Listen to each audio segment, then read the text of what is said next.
झापा क्षेत्र नम्बर 5 मा बालेनको जित पक्का। बालेन भन्छन् काम गर्ने मान्छे हो, काम दिनुहोस्, काम गरेर देखाउँ। झापा क्षेत्र नम्बर 5 मा बालेन भर्सेस केपी शर्मा ओलीको लडाईँ भएको तपाईँहरूलाई त थाहै छ। फागुन 21 गते हुने चुनावमा बालेन भर्सेस केपी शर्मा ओलीको एउटा साउथ मुभीमा देखे जस्तै चाहिँ एकदम दामी भिडन्त हुनेछ, जुनमा चाहिँ 100 वर्षदेखि चाहिँ राज गर्दै आएको एउटा जस्तै गुन्डा जस्तै नेतालाई चाहिँ एउटा अपरियात व्यक्ति आएर चाहिँ उसको गर्नै भत्काउने सम्भावना देखिरहेको छ।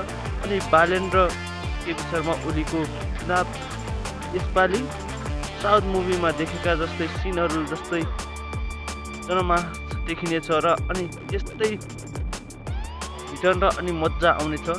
सबै नेपालीको चाहिँ ध्यान केन्द्रित गराएको छ यस चुनाव क्षेत्रले र हामी पनि यस क्षेत्रमा जस्तै हरेक स्थानीय तह र अनि जिल्लामा चाहिँ त्यस्तै व्यक्ति उतार्ने हो भने यस परिवर्तन हुने बाटो देखिएको जस्तो देखिन्छ। सङ्केत एउटा सानो